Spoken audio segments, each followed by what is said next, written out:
Ellen. I am going to read through your paper and give you some feedback. This is paper two. While research or data collecting jobs exist in the environmental studies field, the majority of the jobs in this field are created to work environmentalism into other aspects of life. Oh, interesting. So you're opening up with here's what you did know, and then here's where we're going to go with this.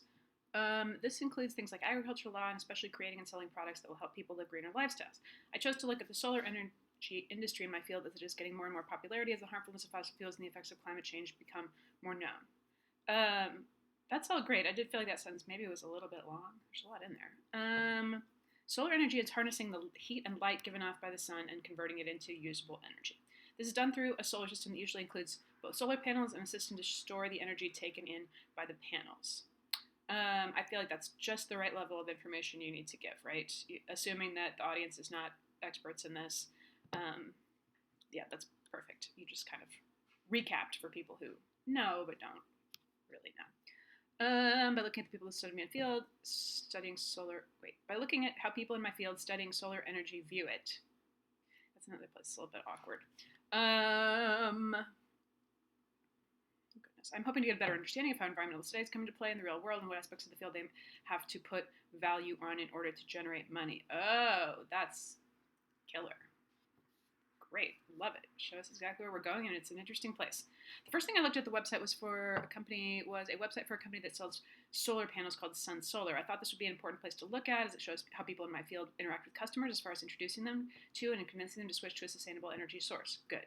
Looking at the website, I was surprised to see how user-friendly the website format was and how understandable the language they used was. As a lot of times things from a science-based background can be confusing if you're not already familiar with the subject. Yep. However, it makes sense that for this particular website to be user-friendly, as they are trying to sell a product as well as convince people to use environmentally friendly sources of energy. Wait, what? Oh, it makes sense that this particular website be extra user-friendly, as they are trying to sell a product as well as convince people. It's a fine sentence, but again, it's kind of long, so a little hard to follow. In order to sell the solar panels and convince people to make the switch, they have a long list of benefits, including how, despite the hefty upfront cost, it will save you money over time on your electric bill, and stating you, quote, may qualify to receive 26% of the full cost of their solar system energy back as a credit against their total tax liability for the year the system was installed. Okay, I think that quote works. Oh my god, our sentence goes on. Still though, eventually paying itself off with the money you save. I definitely feel like that could be a separate sentence. You're totally capable of writing grammatically standard, long, varied sentences, but some short ones really work too. Oh, I lost my place. On the environmental side, the site touches on how beneficial it is to the earth, quote, powering your home without harming the planet. I don't know if I would have quoted that. While it definitely, it's not a particularly interesting wording of that concept. While it is definitely true solar energy is better for the earth than the non-renewable coal alternative, they do not touch on how the process of manufacturing nor how the process of extracting materials from the earth needed to manufacture the solar panels affects the earth. Oh no. Something someone not in the environmental field might not even think to consider. Yeah, like me. Obviously, it would not be a good sales tactic to talk about any negatives of solar energy, but from an environmental standpoint, it is misleading to say that without harming the planet, as it could be, just not in ways we first think of. Lovely. Man, you're good at, clinching the end of the paragraph. The second thing I looked at was a scholarly article on the benefits and drawbacks of different renewable energies written by Javid Schmaltz, something the advisor of the Environmental Health and Safety Program at Mount Hood Community College in Portland, Oregon. The article talked about the use of, maybe, hydropower, solar power, wind power, geothermal power, and biomass in the United States. Focusing on solar energy, this guy raises the point of solar power being, quote, the most abundant renewable resource on the planet, yet is not taken advantage of, okay, things are really weird here, of due to its cost. And again, I'm not sure that's the quote I would pick, the most abundant renewable resource on our planet. I feel like that's something people know, and he didn't put it in a particularly powerful way. I mean, it's fine. But. However, he argues that the cost of new photovoltaic power is dropping rapidly, and if the photovoltaic industry continues to grow and improve technologically, by 2020 the cost will be comparable to the cost of conventional power. This is great news That's an okay quote to use. Yeah. This is great news for anyone interested in using solar energy, and as SunSolar pointed out, the systems installed today will eventually pay for themselves off when funding from the government and money saved on electrical bills are factored in. Unlike SunSolar, however, M is not trying to sell anything, so he also discusses the drawbacks of using solar energy. Sure, different audience, right? Although the biggest issue with solar energy is the cost. Collecting the energy can be a problem too, as efficient solar energy collection is dependent on sunshine. Even a few cloudy days can have a large effect on the energy system, particularly once the fact that the solar energy cannot be collected at night is taken into account. Stupid sun. Take a long break every day. This makes solar energy unreliable, as a single source of energy. However, most places that use renewable energies use multiple sources depending on the geography and climate of the area. For example, coastal cities using both solar and hydropower. That makes sense to me. The person I interviewed is the co-owner of Solar Planet, Bobby Patel. I chose to interview someone that correlated strongly with one of the things I looked at because I thought he could offer more knowledge about the customers, people in the solar energy field interact with than a website could, which is mostly focused on the product. In the Kansas City area where the company is based, Patel described the average customer as, quote, a white couple in their 50s with household income of $150K.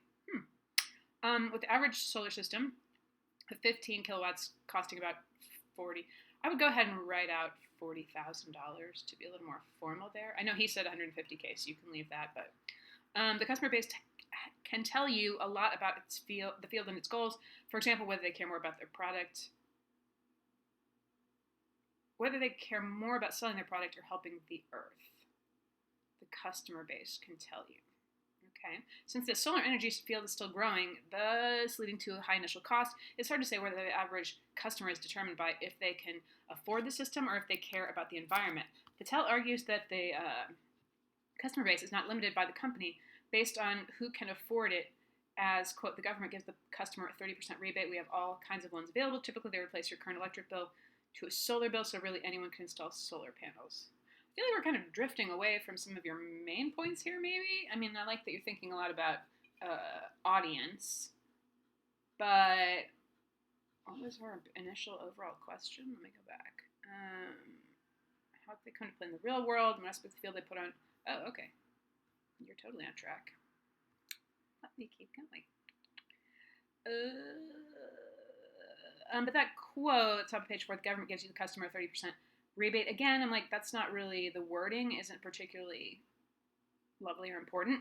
So you are always free to paraphrase stuff like that, and you put in your own words, and then in the parentheses, you show where it came from.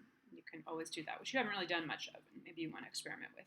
This is leading to believe that Solar Planet places more value on saving the environment than selling their products. Yet similarly to SunSolar, they do not have any drawbacks that may stop people from purchasing a system listed on their website.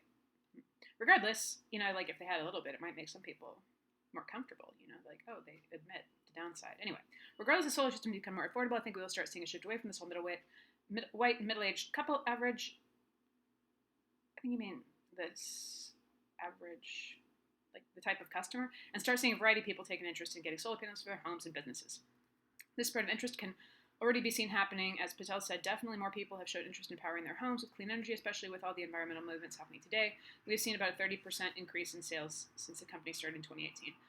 Out of all that, I think the only important part is that last sentence. We have seen about a 30% increase. The rest, I feel like you could put in your own words. There are many similarities of value. Ooh, wait, hang on. There are many similarities in terms of the values placed on aspects of solar energy and what they choose to leave out between my 3 points of primary research. Again, I'm going to say you've done some really great work here. But this is another place I feel like your sentence has so many pieces to it that I'm a little bit like, what? It's kind of, we have all these prepositional phrases. We have of solar energy and between my 3 points of primary research, a lot of multiple adjectives, my 3 primary that you might not need. Each source mentions how solar energy as a renewable source eliminates the need to use harmful fossil fuels, thus lessening your carbon footprint. However, despite solar energy stemming from an environmental studies background, the topic of environmental health seems to take a backseat to discussing the cost of the system. Each source goes into depth on the large upfront cost of the system, but it is worth it because it will eventually pay itself off. I think you can pay for itself. And then begin saving you money by placing more value on the money aspect of the solar energy versus the environmental. Does not necessarily mean the industry has no interest in saving the environment, but rather have to focus awkward here, but rather they have to focus maybe on what will catch the customer's attention more, as there would be no market for solar energy without the customers. Well, I mean, maybe. I guess the government could be a customer, but anyway. However, maybe not in this country. However, a lack of care for the environment does show through in each source, failing to mention any negative environmental type impacts of solar energy, with the only downside, aside from the, that's kind of weird, the only downside aside from the cost, that is the lack of effectiveness in cloudy weather, cited in, okay, you can just say his last name, Mohaj's article. But I'm also not totally sure what you're saying there. Okay, this shows that there's the solar energy industry has shifted away from its main goal, being to help the environment, and now focuses on how they can expand the industry and place more of their products in people's homes. This is a really interesting intersection of, ethics and capitalism. Between the two companies, nowhere does it mention that how the solar panels are made or if they are made sustainably. The failure to mention what materials go into making solar panels made me curious as to how many minerals or metals are put in and whether those raw materials are found sustainably or not. Solar panels are made from silicon, which is produced by heating sand up with carbon, which is exactly what solar panels were made to avoid doing. While solar panels may be better than the alternative, it does not mean they don't harm the earth in some way, which is why I have a problem with statements like Sun Solar made that claim it has no negative aspect on the earth. Another place I think your point is great, but it might be a little clearer with fewer words. The major difference between the sources I looked at had to do with the cost of the systems themselves. With all three sources agreed that the cost of solar systems is declining, it was difficult to tell whether the system is actually affordable for your everyday person. Sun Solar talked a lot about financial aid they offered that would make your system affordable, but so did Solar Planet, who set the average price of a system at $40,000. Whoa, whether this is before or after financial aid is unclear. I can imagine Sun Solar's would be far from that. While the scientific article written by Moshe did not talk about financial aid or any specific prices, it was written in a more general setting. I did mention being comparable to the price of conventional power by 2020. This turned out to be more than true. As Bobby Patel from Solar Planet related, it pays itself off in about 7 to 11 years. Okay, I'm confused where these numbers came from. With the rest of the money spent on electricity outside the 7 to 11 year time frame going into pocket. I know you can make that clear. Rather than the confusion of affordability being a lack of organization in this solar system industry, it more so just depends on what type of systems you're buying, how big it is, where you are putting it, and what financial aid you qualify for. It seems as general consensus it will have a high cost at first, but eventually pay itself off, and it's definitely cheaper than continue to use the fossil fuels in the long run. I feel like you already said that. This just shows not only how far solar energy and renewable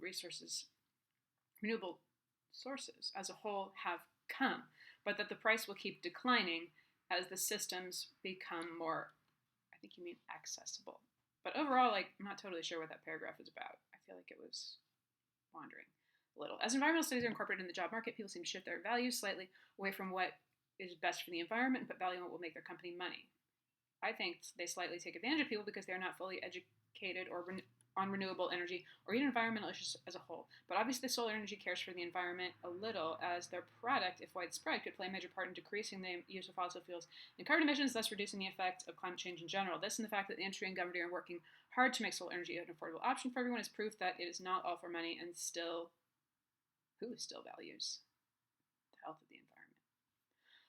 Okay, so I feel like your main issues are that you just need to do a little tune-up with your sentences. Like, your ideas are really solid. You have beautiful page numbers that are correct, and it looks to me like your works cited is as it should be. So yeah, let me know if you have questions, and I enjoyed reading your paper.